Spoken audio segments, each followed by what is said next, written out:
make the most of our work span years, that 30 to 60, and we want to get to our later years of life, 60 to 100, with money, but also movement. We want to be able to enjoy that. We want to go dancing. We want to go fishing. We want to travel the world. We want to be able to make the most of the energy we put into this life. We want to be dancing age 90 on a dance floor. That's what we want to be doing.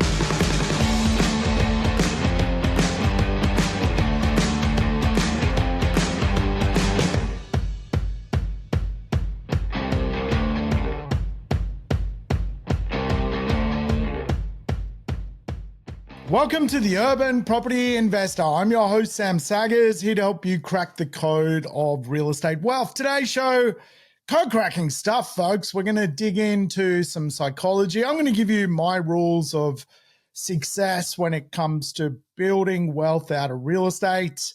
Yes, sometimes we need rules. We are a rules-based society, and if we're disciplined, we can certainly create wealth. I would say one of the number one rules to wealth creation is personal discipline. You speak to anyone who is successful, there is an element of discipline in their life. So I want to cover off what that is in my own world. So maybe you can apply some of the techniques I use to your own lifestyle to try and get ahead in this world. It's certainly tough out there. It's not made to be easy. Success is a sharp struggle at times. And today we're going to dig into that. But welcome back, regulars. You know the drill. Play the program at double speed. Get your life back. All the episodes I've done are lessons on real estate, so feel free to go back in time. And of course, welcome new listeners. If you've somehow found me, it's a miracle. I used to be in the top 100 podcasts in Australia, but it's been some time since I've appeared in the top section of the podcast world. It's just too many good podcasts out there now. And of course, big business is all across podcasts. Radio stations now have their own podcast team. And of course, it's a little hard for us independents to make it to the top. But in lieu of being a terrible podcaster, I've written a book. It's called The Australian Property Game, and it's a great book. And yes, this is my shameless plug. Go on to Amazon, get the book. You could be learning about the 5 cities plan, the results from real estate. You could learn all about valuation, the millennial shift. It's all here in The Australian Property Game. Great book. Grab it. It's easily purchased through Jeff Bezos and Amazon. And of course, that may just help you navigate this crazy world, which is real estate. Now, I've come out of a conference, and recently we ran a property cash flow summit. Yes, we had a summit. Who doesn't love a good summit? And there were some wonderful presenters at the summit, from colleagues of mine like Tabitha Bright, who just oozed discipline with her life, to Jason Witten, who's just an absolute gun on how to live the best version of yourself. But we also had some dignitaries come along, some special guests. We had Scotty Harris come along, who's basically the main presenter for Tony Robbins these days as Tony gets a little bit older. Scotty Harris does a lot of the events, UPW and so forth, which it's all about unleashing the power within yourself.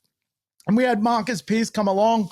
He's cool. He's written this book, The Exceptional Life, Your Exceptional Life. Make the rest of your life the best of your life. And he's a longevity specialist. And between those experts and many others, the last, the weekend of the summit was just amazing. But I wanted to share some of the insights which I thought were quite valuable from some of the presenters, in particular the presentations around the idea of wealth, health, and relationships. And of course, longevity is a big thing for us to consider as Australians. If we're on the lucky side of the coin, if we don't end up with some horrible disease, we in Australia can live a very long time. But here's some of the alarming bits to that comment. Australians on average will live to their late 80s, and that's growing. By mid-century, it could mean that most Australians are going to live to circa 100. We're going to be centenarians. But not everyone is going to live that long. And of course, when you measure the average, you take it's a bit of a skewed measurement, because sort of half the people are going to live closer to 100, but the other half of people are going to pass away in their earlier years. They're going to pass away, and a lot of people will pass away in their 60s. So I see a lot of people creating wealth for themselves through real estate investment, but quite often when I meet those people, they certainly don't look like the healthiest bunch of people going around. So I do wonder whether the pursuit of wealth is actually causing them to really not deal with one of the biggest issues they have, which is health. Obviously, it's great to be wealthy, but it's more important to be healthy. You want to live a very long time. And of course, look, there are statistics out there that some of the wealthiest nations on earth have the longest life expectancy. And actually, one of the wealthiest places on the planet, that of Monaco, seemingly does have the oldest life expectancy as a country, that of 93 years of age. Of course, there's outliers, the blue zones, places like Ikaria, Sardinia, Okinawa, where, the locals are very active, they walk, they are very healthy, they eat seaweed, and they live a very, very long time. But the guys who spoke about longevity and really the idea of getting yourself in the right place kind of broke it down into three sections. You've got to be able to work on your wealth, and that is all about not spending as much as you make and just being disciplined. If you got to hear the speakers, what you would have noticed about them is just how disciplined they are about their life, about their rules in their life. And of course, health is the other one of the other sections of what we really need to consider. And health really is not so much just about sort of, eating good food, though obviously that helps.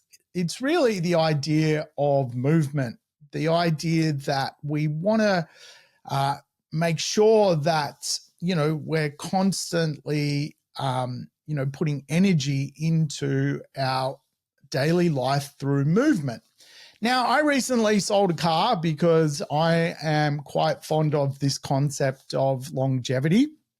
I'm quite fond of the idea that if I walk and nudge myself to walk to the local shops, to the local gym, to the local park, to the supermarket, to the cafe, rather than drive, I will effectively restore a lot more movement in my life.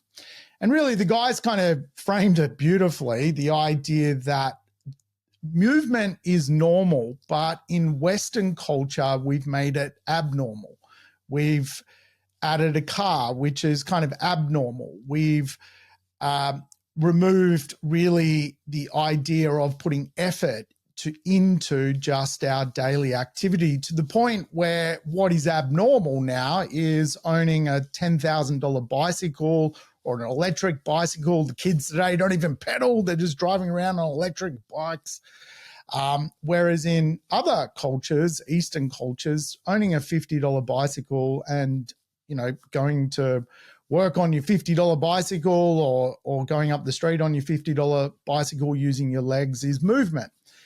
And here in Australia, as part of the Western culture, we've kind of perverted what it means to be just regular. And so this is where we now live in a place of extremes. We've got to go to the gym and punch it out for an hour to get our movement in because we're not going to move for the rest of the day. And, you see people all day, every day, they'll sit down, work, get in the car, sit down again, get home and sit down again. And so movement is really one of the key pillars to longevity, as is relationships, the quality of your relationships. And what you'll notice about, I think, successful people is the quality of their relationships, proximity. You've got to be close to things that you want in your life. If you want to have a surrounding network of great property investors, you've got to do something about that. You've got to create proximity. And so what I found fascinating about really the idea of building wealth is really one of the key pillars of building wealth is installing great relationships, but also doing it to work on you, the better version of you and the healthier version of you. And so I have some rules around really the idea of learning and applying the concepts of, the great masters, people who teach. And, at the end of the day, for example, Marcus has been teaching me about this idea of movement. So I've installed it in my life. I've surrounded myself to the point where now, I don't have a car and I've been able to consumption smooth and use that money that I would normally spend on a car to do other things. But really what I've noticed in my life is just how much movement I have in my life. Again, it's great to become wealthy out of property, but we also want to fix our lifespan. Now, you have sort of three spans in your world. You have your lifespan, you have your health span, and you have your work span. And really, you've got to be able to line up these three things to end up in a place where you're passively living off real estate investments. Your lifespan, if you move, will, touch wood without some sort of accident or some sort of horrible chronic disease, will mean you live a very, very long time, your lifespan. If you're not going to move, if you're going to live a life of deep stress, if you're going to remove yourself from the idea of having great relationships and you're not going to work on your wealth, then you're probably not going to be a statistic of living closer to 100. And, I say that because I see a lot of people who don't look their age, like they look much older than the age suggests. And you can see that there's been a lot of stress, pain, and challenges in a lot of people's lives because of how unhealthy they look and also, what their true age actually is. So the guys, this is their philosophy, but I love it. I've got Marcus's book. I've been coached by Scotty Harris over the years through Tony Robbins and so forth. Really, wealth is about discipline. The number one rule of wealth is discipline. Don't spend as much as you earn and be disciplined about it. So I want to give you my wealth discipline ideas that I use. So maybe you can apply it to your world. But it then flows on to applying to health and, of course, the quality of your relationships, which is quite often led around proximity. But, if we're going to, live healthy, we have a good chance of living to a very old age, into our 90s, closer to 100. And that's our lifespan. Our lifespan, if we do it right, if we put the effort in and we do it right. Our work span, though, for a lot of people, doesn't stretch past the age of 60.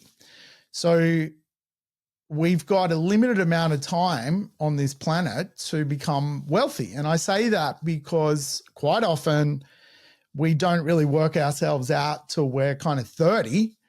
And then we've got 30 years, that middle section of our life, to somehow pay off a house, buy multiple investments, build a passive income portfolio. We've got a lot of work to do in our mid-years. And obviously, the earlier you start, the better. But for a lot of people, the first 10 years of their economic life is about saving and learning a craft and learning a skill and finding their pathway to actually making some decent money. So 30 to 60, those mid-years, is really our work span. And then we've got our health span, and our health span can start to get challenged as we get older if we don't put the effort into our health. And a lot of people today are in their mid-50s and, struggling to move, struggling to touch their toes, struggling to stand up, struggling to walk a couple of kilometers.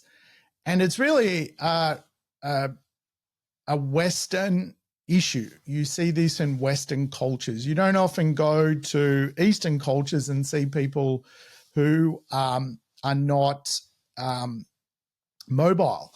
And the reason being is just the different way Western culture, operates. And, there is a bit of a treadmill that we've got to watch out for, because Western cultures, as the guys kind of alluded to, are designed to just keep you consuming. They're designed to make sure that you're economically feeling like you're always behind. They're designed to make you spend money. If I went into most people's house, they've probably got 10 pairs of shoes more than what they truly need. They've got way more stuff than they need. And you see this so often in Western cultures, on the night the sort of garbage team from your local council come around and collect stuff. They are picking up just so much good stuff that people have consumed being thrown out. And so we've become this kind of consumer throw out society. Even fast fashion and things like that. We'll buy a product that, is virtually useless the day it arrives, and we'll wear it, and then we'll buy another one, and we'll buy another one. One of the things, I tend to buy half decent clothing because it lasts longer. As simple as that. It's like, give me something with a bit of quality so I don't need to rebuy it. But our health span, our work span, our lifespan, it's a really interesting dynamic. And again, we want to be able to put the best relationships into our world, the best proximity. And I will say, I think money allows you to have more options. That's for sure.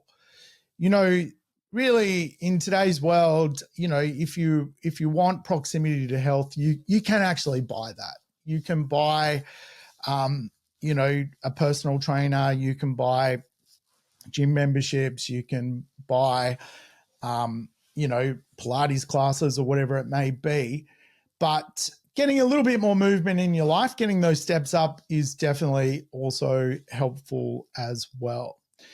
Now, again, like a lot of people just are in a position where they're maybe thinking about their economic world, but not looking after their basically physical world. They're in physical pain.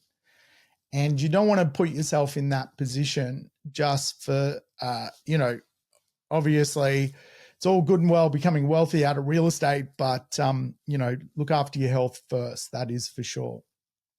But I do think wealth is one of the vehicles that helps people live a lot longer. If you run out of money in your early 60s or 70s, if you have a superannuation fund and that's your plan and it's got $200,000 in it, you're going to end up on the pension. And your $200,000 in your super ain't going to help you live a long time. And really, the statistics of Monaco kind of prove that most people from Monaco, Monacoans, maybe that's what they're called, live a long time because they've got money. They've got money. And again, when you got money, you've got options. And so I do think money is an important factor, but certainly for a lot of people in society, they don't create rules for themselves which push them and create a world where they end up in a wealthy place, a healthy place with great relationships. That's really the ingredient to this idea of longevity. Movement, relationships, and a handful of dollars, a fistful of dollars. Now, on the way to a longer life, and as we go through a lifespan, a health span, and a work span, for men, there is quite often a lot of shame that they're not enough. And, quite often that's portrayed in Western cultures because Western cultures are a consumer-based culture, that your car's not good enough or your clothing's not good enough or you don't have a good enough job or you're you feel money shame because you're not actually producing. And it's a little bit caveman for men. And I've certainly felt this in my life that, there is a level of shame if you don't produce, if you don't keep up with the Joneses in Western culture. I was able to deal with money shame as a very young person because I grew up with money shame. I grew up in a house which was falling down in a neighborhood where primarily most people were quite wealthy. I was kind of the toxic, unwealthy kid in the neighborhood. So I grew up with a lot of shame, but I dealt with that in my early years of life and sort of came out the other side knowing that really, I can let go of that shame and kind of move forward. But that shame that a lot of men carry, can sort of be carried with them for their entire life, that they never got a great job or they never, they never were able to create something or do something. And so what that can manifest to is, again, a level of unhealthiness, whether it's mental unhealthiness, physical unhealthiness, or just a level of, lack of self-worth. Women, as the guys kind of explained, carry a lot of guilt with them. And guilt can hold women back. Guilt that they, haven't done enough with their life. Guilt that they made a wrong decision. Guilt that they didn't provide enough to their partner. And so men and women can live in two worlds, both guilt and shame. And so, again, thinking and applying that to some rules on how to live life is an important concept because we want to see out our life. We want to live to the grand old age of 100. We want to make the most of our work span years, that 30 to 60. And we want to get to our later years of life, 60 to 100, with money, but also movement. We want to be able to enjoy that. We want to go dancing. We want to go fishing. We want to travel the world. We want to be able to make the most of the energy we put into this life. We want to be dancing age 90 on a dance floor. That's what we want to be doing. And so it's an important kind of conversation that, it's up to us to lead the life we want and put the effort in. And so these are kind of my rules of the world. And the first one is to let go of limiting beliefs. Have a growth mindset. Have a growth mindset. And again, like a limiting belief around movement, that, getting rid of my car, like, even though it sounds like a bit silly, it's actually growth. It's actually growth. And now I just love walking just about everywhere. It's a growth mindset. And real estate investment is all about a growth mindset. Like, at the end of the day, let's say you nail this. Let's say your health is really good, your relationships are really good, and you're building your wealth. Think about living 60 to 100, just how much money you're going to need, right? It's 40 years of your life. Let's say you want to dust 250 grand a year for 40 years of your life. That's millions of dollars you're going to need from income producing assets or assets you can sell off to fund that lifestyle. So you've got to have a growth mindset. You've got to go for it. You've got to go for it. Don't let something hold you back. And if I asked you a question, what's the hardest thing you've ever done in your life? What is the hardest thing you've ever done in your life?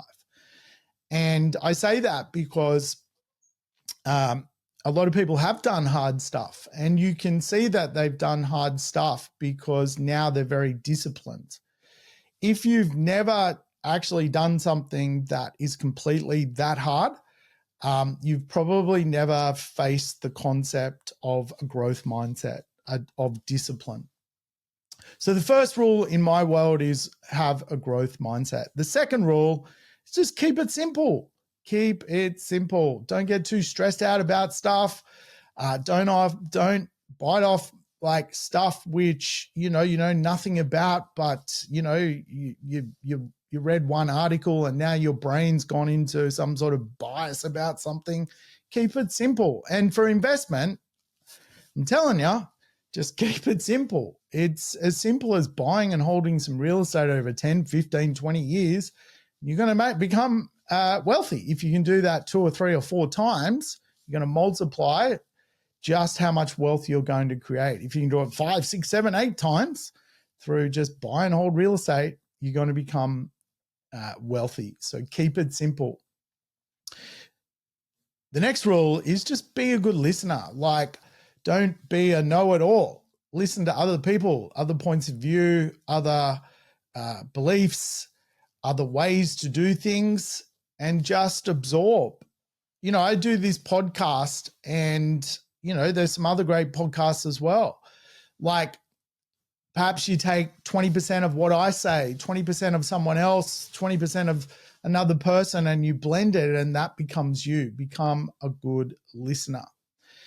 And I think also the rules of wealth and health and relationships is just know the difference between a deep worth versus a shallow worth. A deep worth is someone who's got your back, a relationship that you should continue to foster for the rest of your life.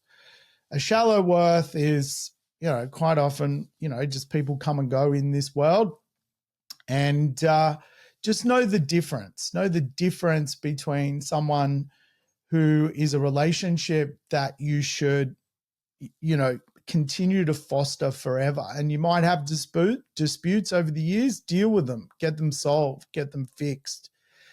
Having the right quality relationships of deep worth will take you further in this world than you've ever gone before.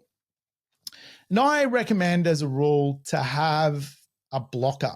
Have someone who calls you out in this world. Have someone who blocks you from yourself. And I say that in the respect that the health of that blockade relationship, that you get a second opinion on things. A blocker is a very important person in the world of certainly wealth creation.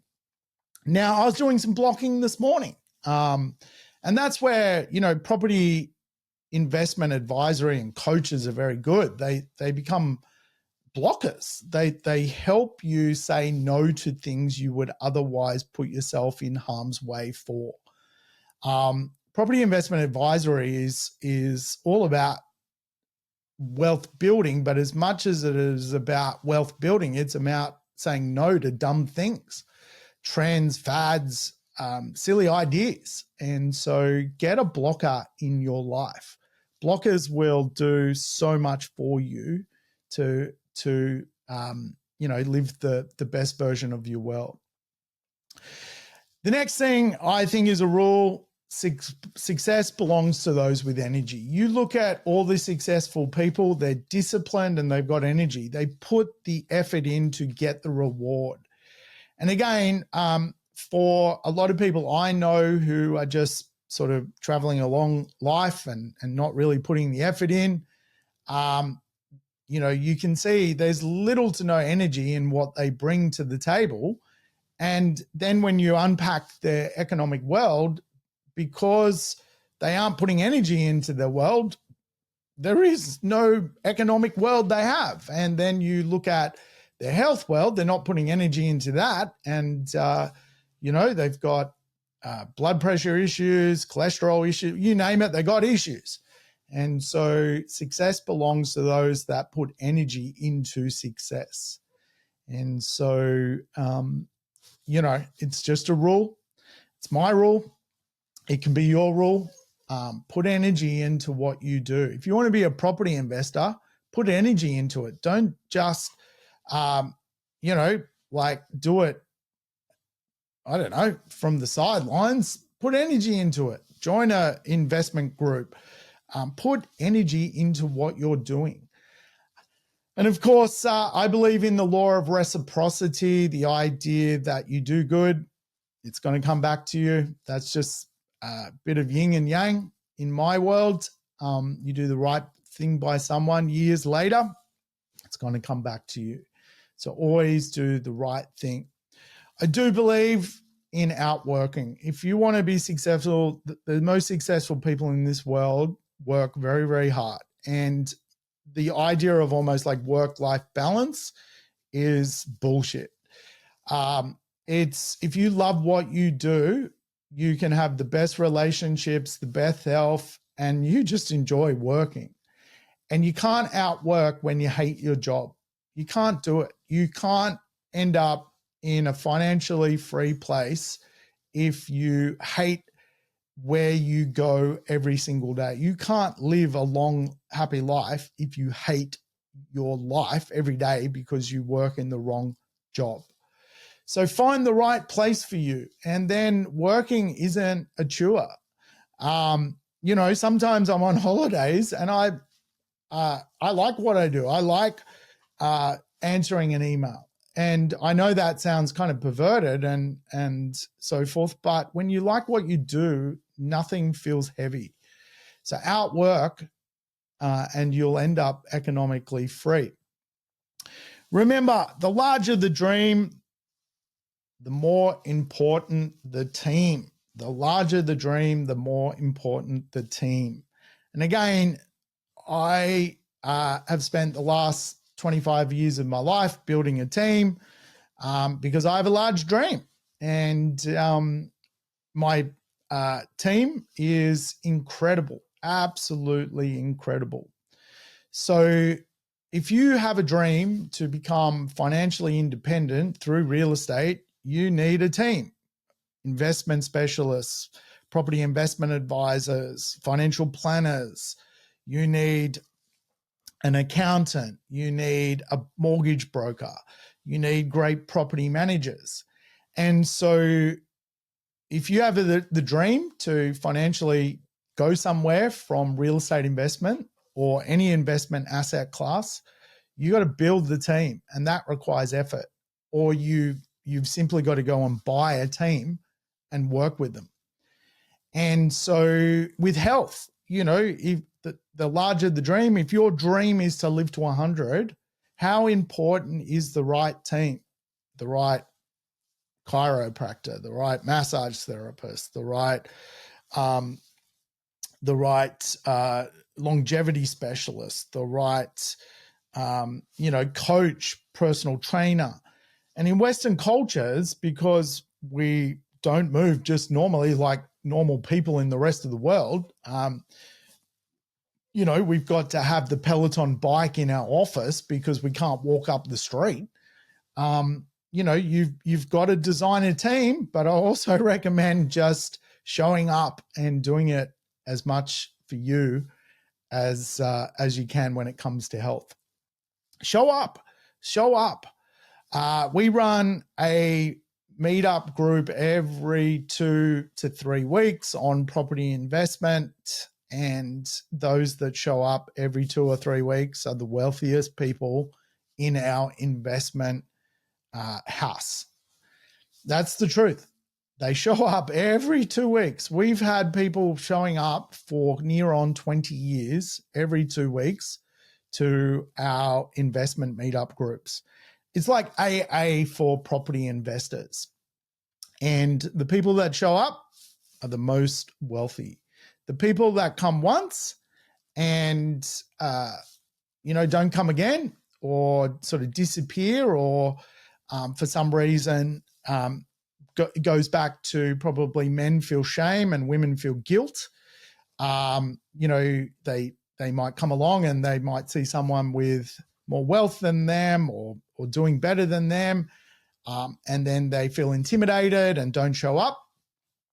Quite often that shows up in your life elsewhere. The other rule to life to me is be someone open to learning, whether it's reading journals, whether it's reading books. Great book, by the way. I'll just give it another plug, The Australian Property Game.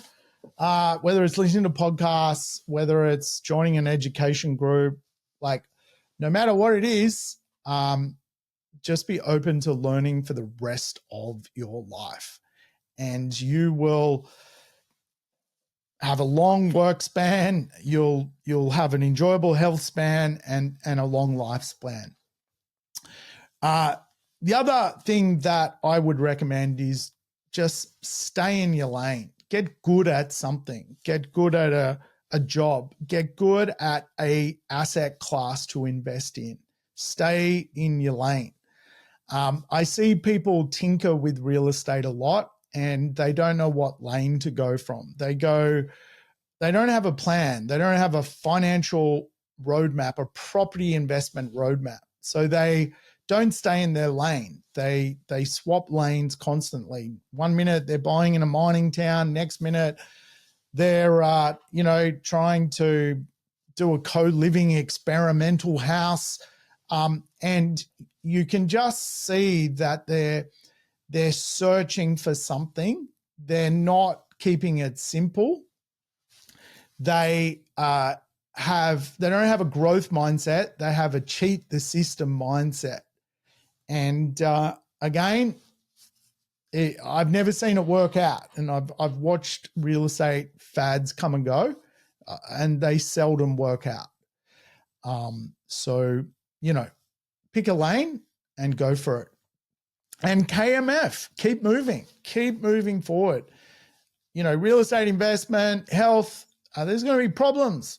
There's going to be problems along the way. I play a lot of tennis and my abductor is like just shite. I've just got to go to the gym and constantly do these like exercises to fix my abductor because I just love tennis. And if I'm not playing tennis 2 or 3 times a week, I'm just not, I'm not living the best version of my life.